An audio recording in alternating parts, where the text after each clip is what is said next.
오늘 저희 설교 제목이 예배 하나님의 신비입니다. 예배는 왜 신비할까? 예배는 뭘까? 그래서 예배에 대해서 오늘 말씀을 들을 겁니다.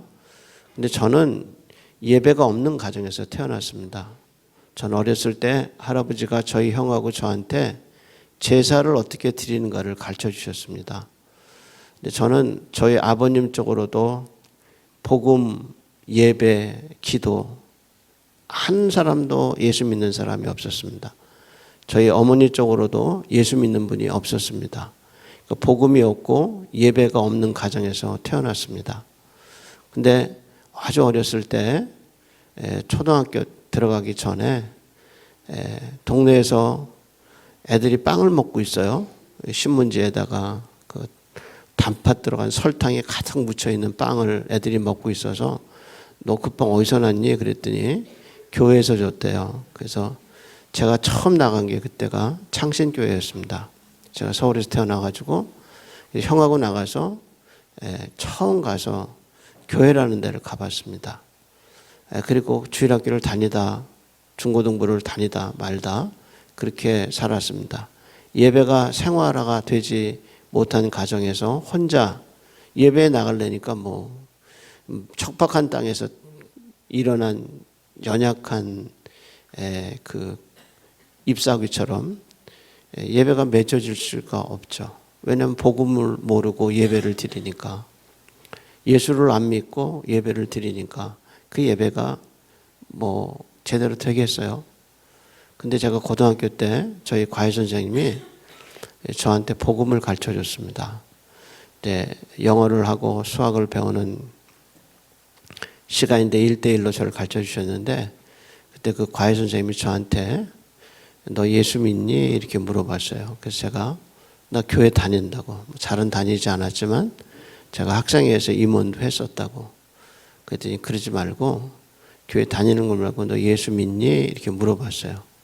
그러면서 그때 선생님이 저한테 요한일서 5장 13절 14절을 읽으라고 그랬어요. 뭐냐면 또 증거는 이것이니 하나님 우리에게 영생을 주신 것과 이 생명이 그의 아들 안에 있는 그것이니라. 그 다음 말씀이 아들이 있는 자는 생명이 있고 하나님의 아들이 없는 자는 생명이 없느니라. 그거를 읽었는데 선생님이 저한테 다음 질문은 네 안에 생명이 있니? 이렇게 물어봤어요. 근데 제가 고등학교 때 병치레를 많이 했거든요. 그래서 죽음에 대해서 생각을 하고 있었어요. 근데 저한테 물어보길 네 안에 생명이 있니?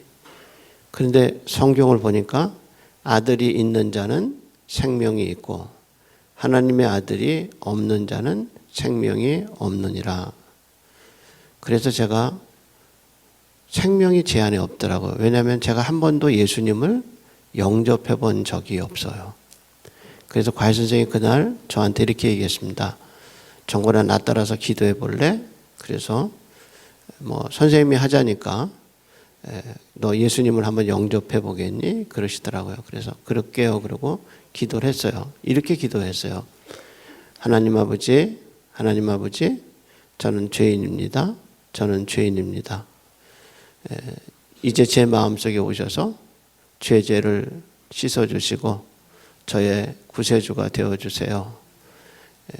이제 제 마음속에 들어오셔서 저의 구세주가 되시고 제 죄를 씻어주시고 제 구세주가 되어주세요. 이제 떠듬거리면서 선생님의 말을 따라서 기도했습니다. 그리고 맨 마지막에 예수님 이름으로 기도합니다. 그랬어요. 근데 제가 기도하면서 속에서 무슨 생각했냐면 내가 이런다고 예수님이 내 속에 들어오실까? 그렇게 생각하고 그래도 따라서 했어요. 예수님 이름으로 기도합니다. 그러고 기도했어요. 그러면서 제가 공부가 끝나고 나서 이런다고 예수님이 내 속에 들어왔겠나. 그런데 그 다음부터 제가 변하기 시작했어요. 뭘 변했냐면 예배가 좋아져요. 그 참 신기했어요. 교회 사실 제가 오형제 속에서 서가지고 오빠라는 얘기를 제가 못 듣고 섰어요. 예, 누나라고 누가 불러본 적이 없어요. 독수리 오형제 속에서 커가지고 엄마는 여자가 아니에요. 예, 엄마는 아빠보다 더한 아빠예요. 근데 교회 가니까 그 배화여고 애들이 흰 이렇게 옷깃을 한 그 이쁜 처자들이 오빠 그러는 거예요. 나 그것 때문에 중고등부 나갔어요.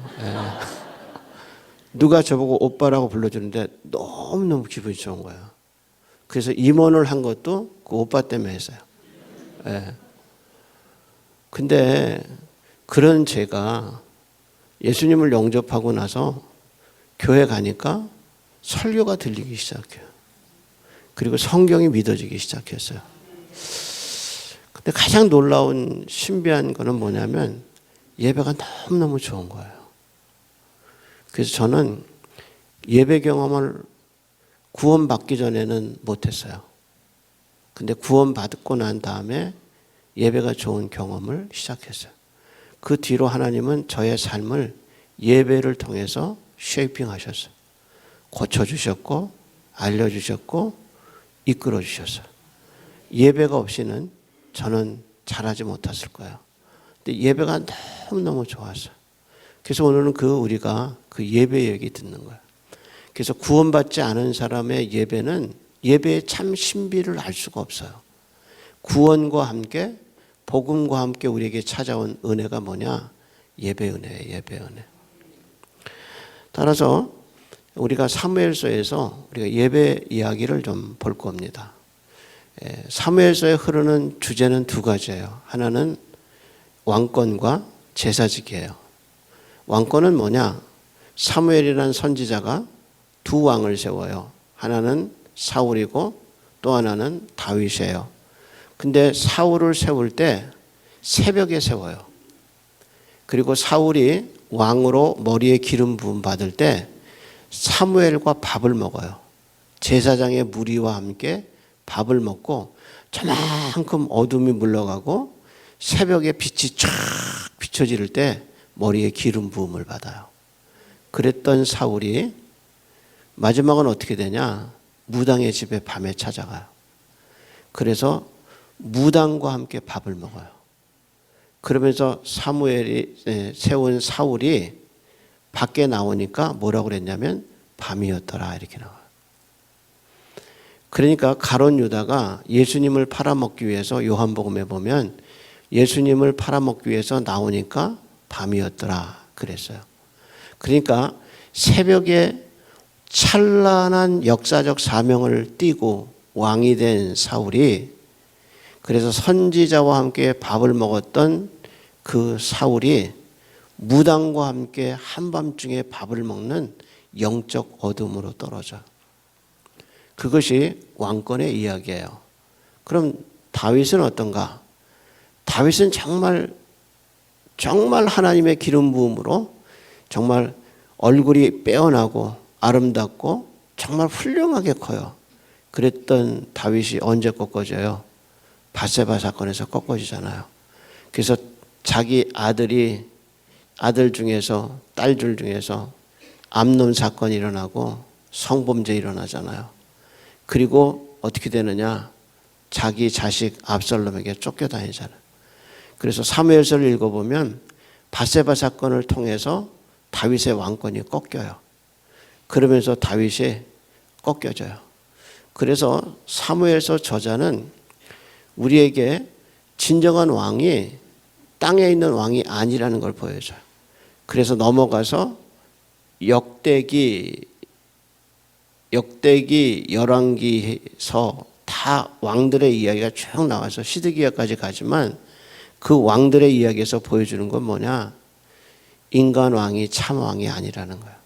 그래서 진정으로 왕으로 오실 예수 그리스도를 기다리게 해요. 우리가 정치적으로 여러 대통령들, 지도자들을 겪잖아요. 진보도 겪고 보수도 겪고. 그러나 그들이 이 땅을 다스리는 게 아니라는 걸 우리가 알게 돼요.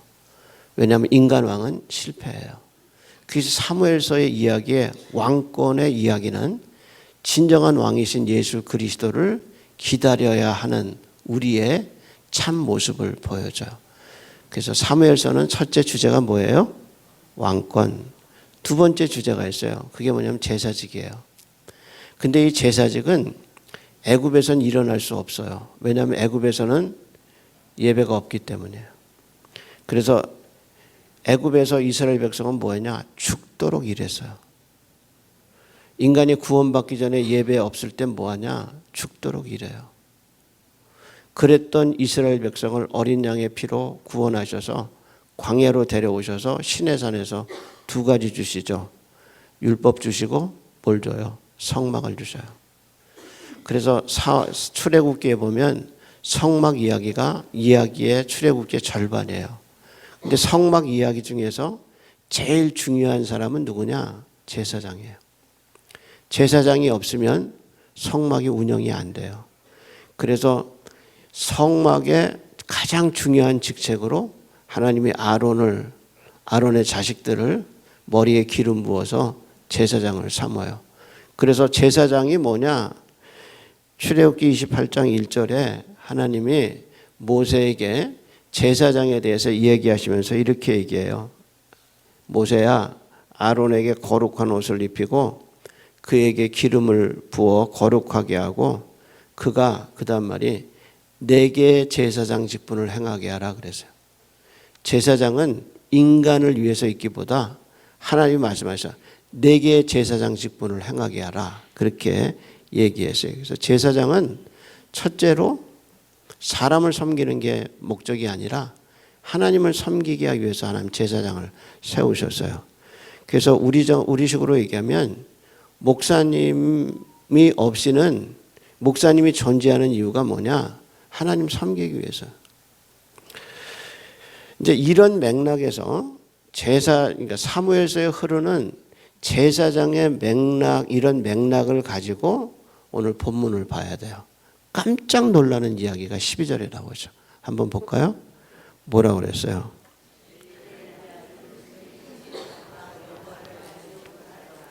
그러니까 이게 엘리의 아들들이 뭐냐? 제사장이에요. 근데 제사장들이 뭐냐? 하나님을 알지 못하더라. 그러니까 하나님의 집에 실로에 있었는데 거기 있는 두 명의 제사장이 하나님을 알지 못하고 하나님을 섬기고 있다는 거예요. 우리로 말하면 담임 목사님이 누구를 안 믿는 거예요? 하나님, 예수님을 안 믿어. 하나님을 안 믿어. 근데도 뭐 하고 있는 거야? 담임 목사를 하고 있는 거예요. 아니, 목사님은 어떻게 그렇게 말씀하실 수 있어요? 예, 그럴 수 있어요. 여러분, 목사님이 다 예수 믿는 것 같죠?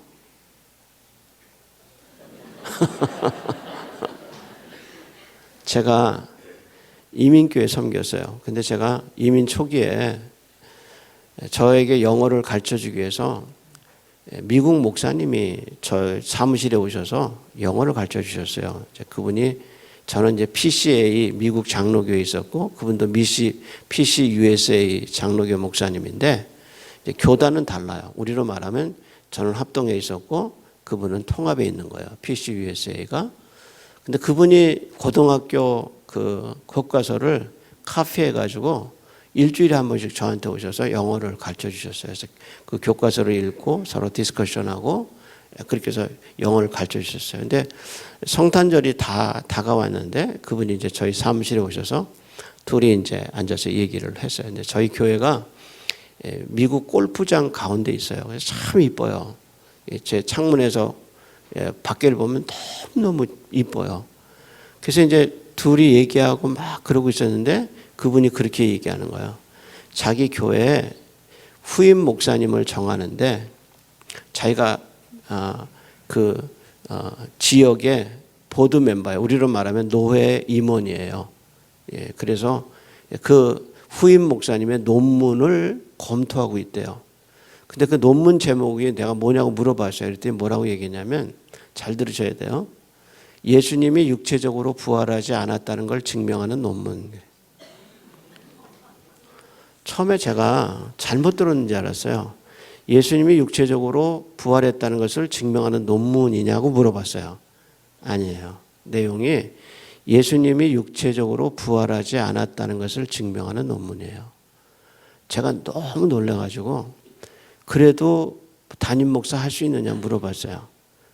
no problem이래. 아무 문제가 없대. 근데 더 놀라운 것은 그 목사님이 저한테 뭐라냐면 자기도 예수님의 동정녀 탄생은 안 믿는데요. 그분 프린스턴 나왔어요. 미국 법무관이에요. 해군에서. 그리고 은퇴하셨어요. 그리고 이제 담임 목사님 하시고 은퇴하신 거예요. 저는 너무 놀랐어요. 그러니까 생각해 보면 전임 목사님은 예수님 동정녀 탄생을 안 믿고 후임 목사님은 뭘 안 믿는 거야? 부활을 안 믿는 거야. 그러니 그 교회에서 구원받는 사람이 일어나겠어요? 왜냐하면 로마서 10장 9절 10절에 뭐라 하냐면 뭐라고 그랬어요? 네가 만일 네 입으로 예수를 주로 시인하며 하나님이 그를 죽은 자 가운데서 살리신 것을 네 마음이 믿으면 뭘 받아요? 구원을 받으리니. 근데 담임 목사님이 동정녀 탄생을 안 믿어. 후임 목사님이 예수님의 육체적 부활을 안 믿어. 어떻게 그 교회가 구원이 일어나겠어요? 그래서 앞으로 기억하세요. 우리 목사님이 성경을 하나님의 말씀으로 믿는 분인지 아니면 예수님의 육체적 부활과 동정녀 탄생을 믿는 분인지를 확인하고 부목사님 써야 되고 앞으로 담임 목사님 써야 될 시대가 다가오고 있어요. 미국 얘기 아니에요. 한국 교회 안에도 예수님의 육체적 부활을 믿지 않는 목회자들이 있어요. 그러니까 담임 목사님이 예수를 안 믿어. 성경대로 안 믿어. 그게 엘리의 아들들이에요. 그래서 뭐라고 그랬냐? 엘리의 아들들은 여호와를 알지 못했더라. 그럼 그 다음 질문이 목사님 그럼 우리는 어떻게 하나님을 알아요? 우리 어떻게 하나님을 알아요? 아들을 믿어야 돼요. 내가 곧 길이요 진리요 생명이니 나로 말미암은 자는 아버지께로 올 자가 없느니라. 히브리서에 뭐라고 그랬어요? 구약의 하나님이 각양의 이야기 여러 모양으로 선지자에게 말씀하시다가 마지막 날은 누구를 통해서 얘기하셔요? 아들을 통해서 얘기하셔요. 그러니까 우리가 성부 하나님을 믿으려면 성자 예수님을 통해야 돼요. 그래서 예수 믿으면 하나님께로 가고 하나님이 누구신가를 아는 거예요. 근데 이 식으로 얘기하면 뭐냐? 이 사람들은 누구를 안 믿느냐? 예수 안 믿는 거예요. 그래서 하나님을 아는 지식이라는 책을 쓴 제임스 패커가 하나님을 아는 지식에서 하나님을 안다는 말이 뭐냐? 그것은 하나님과 교제하는 거라 그랬어요. 하나님, 제가 오늘 이렇게 어떻게 하면 좋을까요? 하나님께 묻고 성경을 통해서 하나님의 음성을 듣고 그게 하나님과 교제하는 거란 말이에요. 그래서 그 교제가 어떻게 일어나느냐? 예수의 이름으로 일어나잖아요. 너희가 지금까지 아무것도 구하지 않았으나 구하라. 그리하면 받으리니 너희 기쁨으로 충만하리라. 그때 빠진 말이 뭐예요? 내 이름으로, 내 이름으로. 그러니까 아들 예수님만 통해서 예수님을 통해서 하나님을 알 수 있고 하나님께 나갈 수 있다. 그게 뭐예요? 기독교잖아요. 그래서 우리가 성부교라고 안 그러죠. 성령교라고 안 그러죠. 뭐라고 그래요? 기독교라고 그러잖아요. 그러니까 모든 성경의 중심과 우리 신앙의 모든 중심은 예수 그리스도란 말이야. 왜냐하면 그분을 통해서 하나님을 경배하고 교제하니까. 그러니까 이 맥락에서 엘리 아들들은 누구를 안 믿는 거냐? 예수 안 믿는 거예요. 예수 동정녀 탄생, 예수님의 육체적 부활, 성경의 진리 안 믿으면서도 뭐 하느냐? 교회에서 목회자 생활을 하고 있는 거란 말이야. 더 놀라운 건요, 장로님들이에요. 제가 미국에서 의사 장로님들 만났어요. 근데 한 분은 장로님이 아니에요. 근데 이분은 정말 연대 의대 나왔는데 이분은 선교지에 나가서 하나님을 실제적으로 경험한 분이에요. 근데 자기 친구들이 장로예요. 의사들이에요. 모이면 무슨 얘기하냐? 너 동정녀 탄생, 네가 의사인데 그거 믿냐? 그렇게 묻는데. 의사들은 뭐예요? 남자와 여자가 결혼해야 정자와 난자가 만나야 몰라요. 아기를 낳는 거예요. 근데 예수님은 어떻게 나셨어요? 성령으로 나셨잖아요. 그거 너 의사인데 너 그거 믿느냐 그거예요. 그러면서 이분한테 그러대. 넌 의사가 돼가지고 어떻게 그런 거를 믿냐 그러더래요. 그분이 교회에서 뭐 하셔요? 기도하시는 분이에요. 정말 우리가 신학적으로 성경적으로 믿는가? 이거 정말 우리가 물어봐야 할 거예요. 따라서 엘리의 아들들이 하나님을 모르지만 하나님을 섬기고 있는 이 역설적인 장면이 오늘 우리 현대교회 안에 그대로 있다는 거예요. 이게 우리의 아픔이고 우리가 확인해야 할 겁니다. 그래서 우리 물어봐야 돼요. 근데 하나님을 모르는데 어떻게 제사장이 돼? 참 귀찮아요. 하나님을 모르는데 어떻게? 하나님을 모르는데 주일학교 선생님도 되고 장로님도 돼서 혹은 목사까지 돼서 어떻게 그럴 수 있을까? 여러분 신앙은 엘리의 아들들은 엘리가 아버지예요. 신앙은 절대로 집단적이거나 신앙은 절대로 가족적이지 않아요. 아버지가 목사님이라고 아들이 저절로 구원받는 거 아니에요. 아버지가 장로님이고 권사님이라고 그 딸들과 아들들이 저절로 예수 믿는 거 아니에요. 신앙은 철저하게 개인적이에요. 그래서 어느 날 예수 그리스도를 인격적으로 만나고 그분의 은혜를 경험해야 그게 구원 역사가 있어요. 그래서 구원은 집단적이거나 가족적이지 않아요. 한 사람 한 사람이에요. 아니, 목사님 오순절 성령 때 집사적으로 했죠. 성경 잘 보세요. 주의 영이 불꽃같이 각 사람 머리에 임하더라 그랬어요. 예. 그래서 성경은 항상 개인이 예수 그리스도를 영접하는 것을 얘기해요. 그렇다면 하나님을 모르는 이 사람들이 어떻게 제사장이 됐을까? 그 비밀을 사무엘서 저자는 엘리의 아들들이라는 말에 둬요. 엘리의 아들들의 얘기가 사무엘상 1장에서 사무엘상 4장까지 나와요. 그게 이제 엘리 아들들 얘기하는데 공통적이 뭐냐면 항상 홈리와 비느하스가 성인인데도 불구하고 앞에 무슨 말이 붙느냐? 엘리의 아들들 이렇게 해서 1장 3절에는 엘리의 두 아들 홈리와 비느하스가 여호와의 제사장으로 있었다. 4장 4절에는 블레셋과 전쟁에 나갈 때 이들이 법궤를 메고 나가는데 그때 뭐라고 얘기했냐? 두 사람이 전쟁에서 죽고 그 소식을 전하는 사람들이 뭐라고 얘기했냐? 엘리에게 와서 당신의 두 아들이 이렇게 얘기해요. 그러니까 성경은 1장부터 4장까지 사무엘서 4장까지 엘리의 홈리와 비느하스 두 아들을 얘기할 때 꼭 앞에 붙이는 말이 뭐냐? 엘리의 아들들이라는 거예요. 이게 우연인가? 아니에요.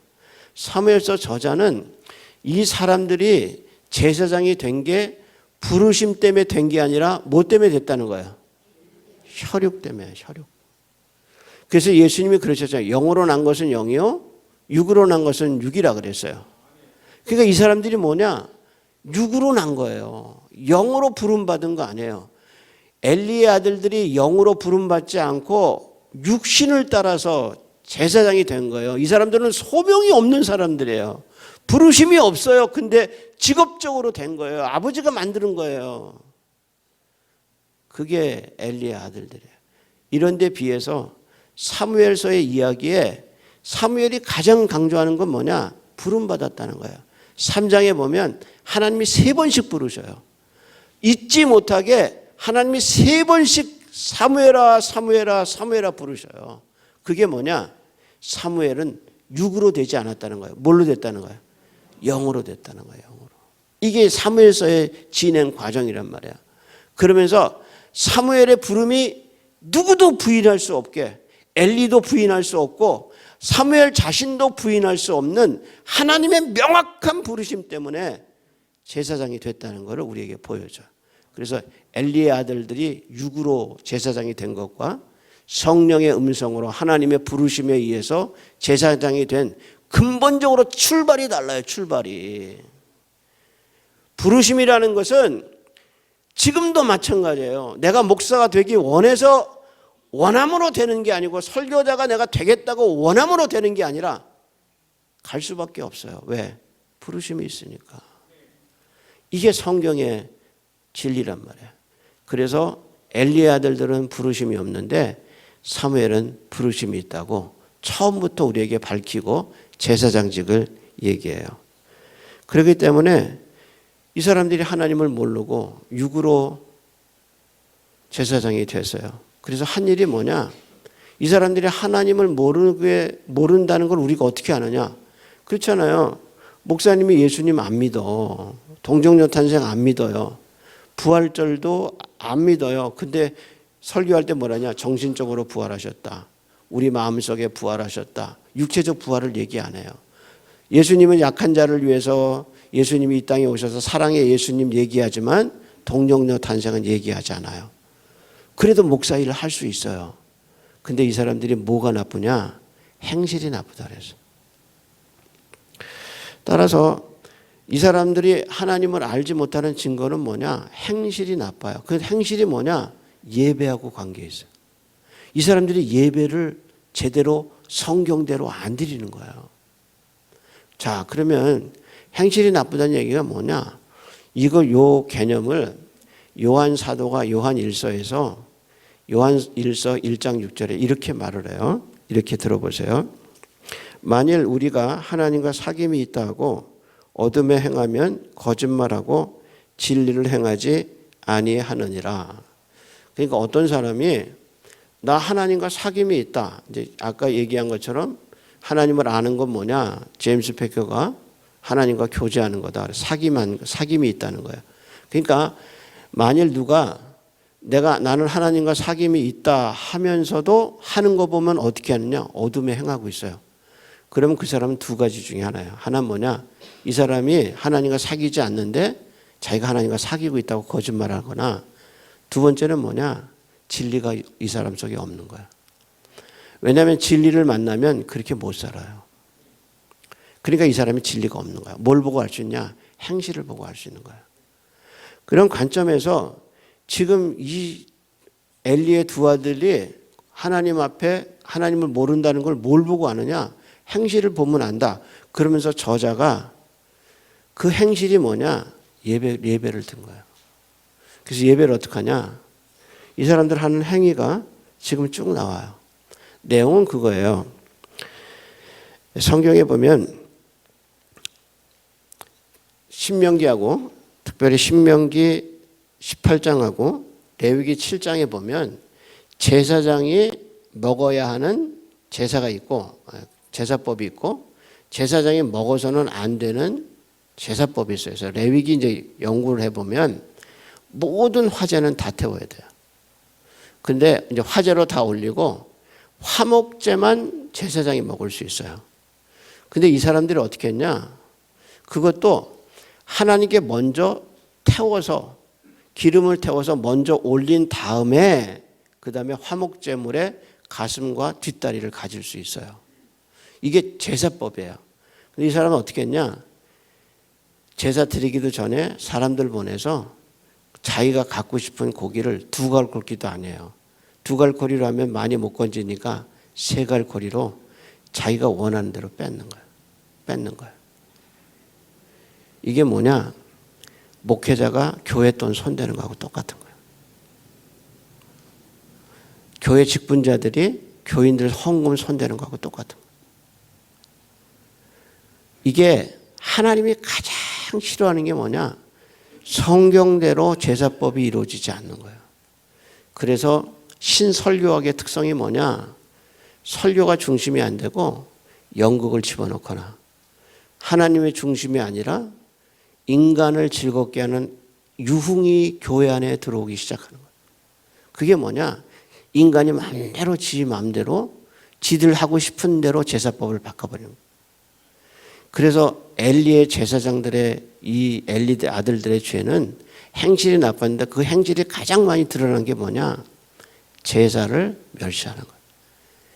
왜냐하면 이 사람들이 구원 안 받았기 때문에 예배가 이 사람들에게 의미가 없어요. 그러니까 그것을 행실이 이러하니라 그러고 그 다음에 이 사람들의 예배 생활을 쭉 얘기하는 거예요. 구원받았는데 예배 생활을 그렇게 할 수 있을까? 없다는 거예요. 하나님을 경험했는데 어떻게 하나님께 드리는 예배가 이렇게 소홀히 될 수 있냐? 그것도 제사장에 의해서 이렇게 얘기하는 거예요. 그럼 우리는 다시 여기서 도대체 예배는 뭐냐? 도대체 예배는 뭐냐? 이 예배의 개념을 우리가 이제 확인하는 거예요. 여러분, 하나님이 십계명을 주시면서 제일 긴 계명이 뭔지 아세요? 제일 긴 계명이 뭐죠? 1계명부터 10계명까지 제일 긴 계명이 뭐예요? 안식일 개념이에요. 예를 들어서 살인하지 마라. 얼마나 중요한 거예요. 근데 딱 한 절 나와요.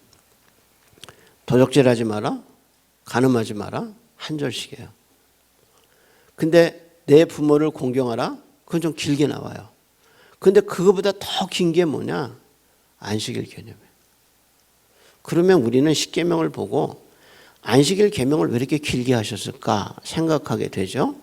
그러면서 듣는 질문이 이 십계명이 모든 인류한테 준 계명이냐 아니면 이스라엘 백성한테 준 계명이냐 그걸 물어봐야 돼요. 다시 말해서 주기도문이 모든 사람들에게 준 거냐 제자들에게 준 거냐, 팔복이 모든 사람에게 준 거냐 아니면 예수 믿는 사람한테 준 거냐. 십계명은 모든 인류를 위해서 준 게 아니에요. 그래서 이렇게 얘기했어요. 안식일의 계명 중을 얘기할 때 이게 얼마나 중요한 건가를 얘기하면서 안식일의 계명이 예수 안 믿는 사람까지 포함한 거냐 믿는 사람에게 준 계명이냐 이렇게 얘기할 수 있는 건 안식일 계명을 준 처음 나온 것이 창세기 2장인데 거기 뭐라 하냐면 하나님이 일곱째 날에 복 주셨다라고만 했지 안식일을 지키란 말이 창세기에는 없어요. 그럼 안식일은 지키라는 말이 어디서 나오냐? 출애굽기에 나와요.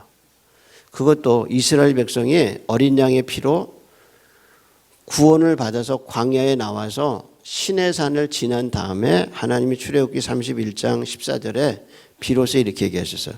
너희는 안식일을 지킬지니 이는 너희에게 거룩한 날이 됨이라 그랬어요.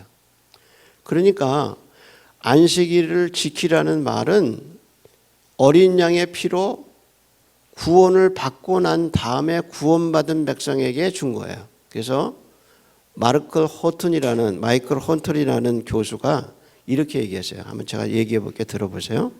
이런 까닭에 안식일은 하나님과 교제에 아직 동참하지 않고 있는 불신자에게 강행되어져야 할 보편적 원리가 아니라 하나님의 백성을 위한 율례로 간주되는 것이 바람직하다.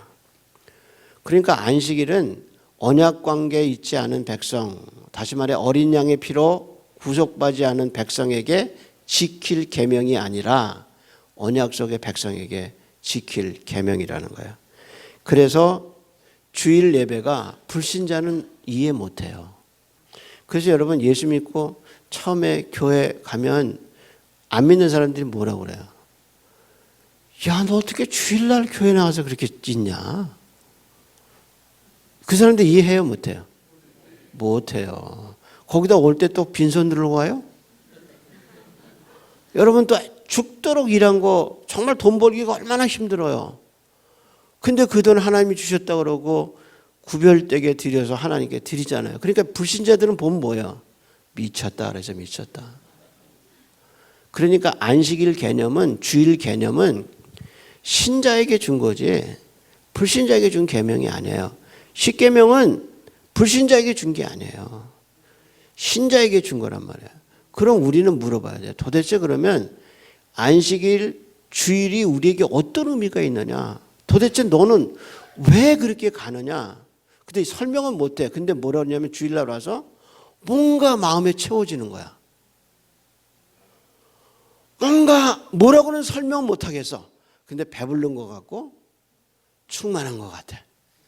근데 뭔가 설명은 신학적으로 안 되는 거야. 그냥 경험상으로만 너도 다녀봐. 얼마나 좋은데 이렇게만 얘기하지 그게 뭔지를 얘기를 못하는 거야. 마치 칼국수 이렇게 먹었는데 너무너무 맛있는 거야. 근데 맛있어. 근데 표현을 어떻게 맛있어 못하는 거야. 이게 참 문제죠. 우선 칼국수는 나무젓갈로 먹어야지 쇠젓갈로 먹으면 안 돼요. 저는 냉면을 자르는 사람하고는 같이 살고 싶지 않아요. 아니 냉면을 어떻게 잘라 먹어. 냉면은 씹는 게 아니라 뭘로 느껴요? 목으로 느끼는 거야. 그래서 냉면을 먹을 땐 쭉쭉 빨면서 이 목으로 쭉쭉 들어가는 게 냉면인데 그걸 허리를 어떻게 잘라. 그걸 한 번 자르는 것도 두 번, 세 번 자르는 사람. 진짜. 그리고 회를 먹을 때는 수시를 먹을 때는 밥에 찍어 먹는 사람하고 먹으면 안 돼요. 어떻게 먹어야 돼요? 이렇게 등 뒤로 이렇게 고기를 그러니까 생선을 찍어야 돼요. 그래서 이렇게 올려놔야 그래야 비린 것과 짠맛이 약간 섞이면서 서에 딱 올라와요. 그리고 씹으면 그게 맛있는 거지. 아니 간장에 묻히면 밥이 어떻게 해요? 간장을 빨잖아요. 그러면 어떻게 해요? 생선 맛을 못 느끼는 거야. 약간 비린 그 맛이 있는데 먹는 게 법이 있잖아요. 진짜 이 법대로 살아야지. 근데 너무 좋은 거예요. 교회 오면. 근데 뭐냐? 표현이 안 되는 거예요. 저는 표현하잖아요. 이렇게 표현하잖아요. 저는 저 나름대로 생각했어요. 근데 그것처럼 하나님이 이렇게 안식일 지키라고 그러고 주일날을 지키라고 그랬는데 왜 그러셨을까? 도대체 그 안에서 우리가 왜 어떻게 은혜를 얻을까? 그게 이제 뭐냐면 예배는 하나님의 신비란 말이에요. 신비. 자, 그러면 안식일에 대한 하나님의 주일에 대한 예배에 대한 하나님의 관점이 뭐냐? 창세기 2장 3절에 보면 하나님 뭐라 하셨냐면 그러므로 나 여호와가 안식일을 복되게 하고 거룩하게 하였다 그랬어요.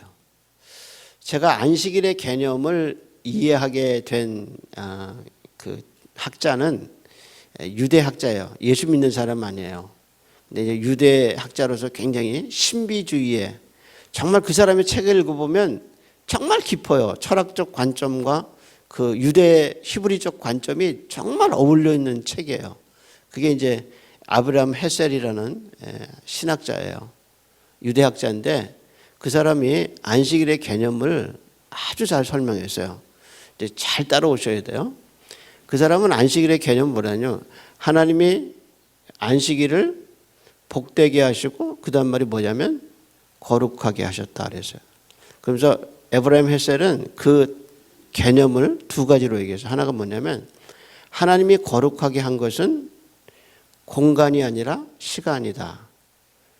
다시 말해서 공간을 거룩하게 했다는 건 뭐냐? 이제 모세가 하나님 만나잖아요.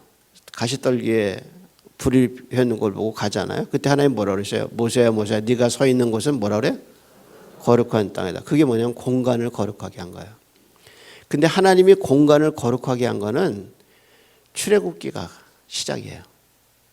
창세기에서 하나님은 어떤 공간도 거룩하게 안 했어요. 예를 들어서 에덴 동산도 거룩하게 안 하셨어요. 그러니까 죄가 들어갔죠. 그러니까 하나님이 창세기에서 유일하게 하나를 복되게 하고 거룩하게 하셨는데 그게 뭐예요? 공간이 아니고 뭐예요? 시간이란 말이에요. 시간. 그러니까 하나님이 안식일을 만들어 놓으시고 이게 이제 안식일이 이제 예수님에 의해서 주일이 되는데 그 주일이라는 그 주일을 어떻게 하냐? 거룩하게 하셨어요. 공간을 거룩하게 하신 게 아니라 먼저 뭐를 거룩하게 하냐면 시간을 거룩하게 했어요. 그래서 거룩이라는 말이 카도시라는 말인데 이 말이 창세기에서 딱 한 번 안식일에 쓰여요. 하나님이 안식일에 들어오는 사람을 복되게 하시고 그 다음에 어떻게 하셔요? 거룩하게 하셔요. 안식일 개념이에요. 그래서 하나님이 안식일을 거룩하게 하셨는데 이게 복음서에 가면 예수님이 뭐라 그러셨냐? 나는 안식일의 주인이다. 그리고 예수님이 손 마른 사람 언제 고치시느냐? 안식일에 고치셔요. 많은 사람들은 안식일에 고치셔요.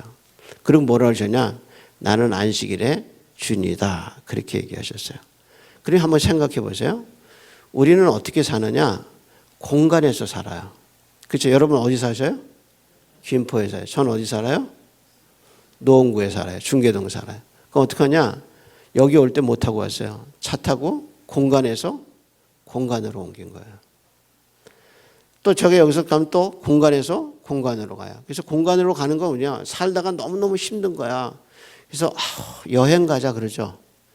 그래서 외국 갔다 왔어요. 외국 가서 막 재밌게 막 여기저기 다 다녔어요. 비행기 타고 돌아왔어요. 집에 오면서 뭐라 그러죠? 세상에서 제일 편한 데는 집이다 그러죠. 그러니까 공간에서 공간으로 이동하는 건 사람이 어떻게 해요? 피곤해요. 그리고 공간에서 공간에서 이동하면서 우리 상처받잖아요. 우리 일하는 현장에서 얼마나 상처 많이 받아요. 애들 키우면서 가정에서 얼마나 상처가 많아요.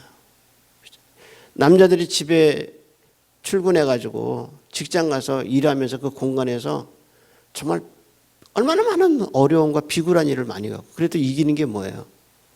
가족 때문에 이기잖아요. 애들 바라보고 일하잖아요. 그러니까 공간에서 사는 우리는 뭐냐? 상처가 많아요. 근데 이게 공간에서 해결이 안 돼. 그럼 하나님 어떡하냐? 우리를 공간에서 부르는 게 아니라 어디로 부르셔요? 시간으로 불러. 그래서 시간을 나타내는 헬라 말이 두 가지가 있어요. 크로노스라는 말이 있어요. 이 크로노스라는 말은 그냥 1시, 2시, 3시, 4시, 봄, 여름, 가을, 첫째, 둘째, 셋째 이건 다 뭐냐? 크로노스예요. 그런데 하나님이 만져주시고 개입하는 것을 성경에 뭐라고 그러냐? 카이로스를 써요. 그래서 때가 가까우니 너희는 여호와를 만날 준비를 하라. 그게 다 뭐냐면 때를 나타낼 때 하나님의 손길을 말할 때 카이로스를 써요. 우리는 크로노스에 살아요. 우리는 공간에서 살아요. 근데 하나님이 공간에서 살고 크로노스에서 사는 우리가 상처와 아픔이 많은 걸 아시고 하나님이 하나님의 시간 카이로스를 만들어 놓으셨어요. 그리고 하나님이 공간에서 해결할 수 없는 그 놀라운 은혜를 예배 속에 가둬두셨어요. 그래서 그 예배 속에 공간에서 살다가 공간으로 움직이는 우리를 예배 속으로 불러들이셨어요. 그래서 예배 안에 들어오는 자들을 하나님이 만져주시고 힘주시고 은혜를 베풀어 주시는 게 예배란 말이에요. 예배. 그래서 하나님의 신비해요. 그래서 저는 나니아 이야기 중에서 벽장에 들어가잖아요. SF 영화에서 보면 이렇게 가다가 벽장에 들어가면 뭐죠? 벽장에 들어갔는데 새로운 세계가 어때요? 확 열리잖아요. SF 영화의 주기는 뭐예요? 이 세상에 살다가 물을 막 지나가서 어떻게 해요? 뻥 하고 뚫리니까 뭐가 나와요? 새로운 세계가 열리잖아요. 그게 SF 영화의 개념이 어디서 오느냐? 성경에서 온 거예요. 크로노스의 시간을 살고 있는 우리에게 여기서는 해결할 수가 없어요. 문제가 이거 너무 많아서 나는 해결할 수 없어요. 그런데 하나님이 당신의 시간, 카이로스의 시간 속에 당신이 거룩하게 하고 당신이 복되게 하신 그 거룩한 예배 속에 우리를 불러주셔서 내 문제를 붙잡아 주시고 나를 이끌어 주시고 새 힘을 주시는 역사가 뭐냐? 예배란 말이에요. 예배. 그게 예배예요. 여러분 놀라운 것은 사무엘의 이야기 속에서 사무엘을 낳은 것은 하나님이 그를 돌보아서 생각하사 사무엘을 주셨다.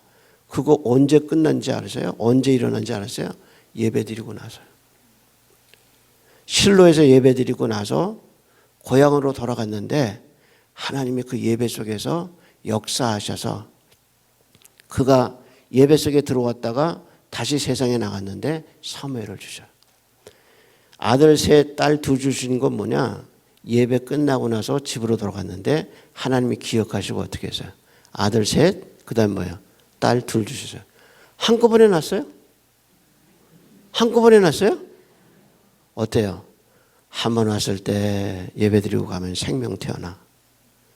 두 번 와서 예배 드리고 갔는데 생명 주셔서 또 태어나. 와서 예배드리고 또 실로에서 돌아갔는데 하나님이 딸 주셔. 돌아갔다 왔는데 또 하나님이 아들 주셔.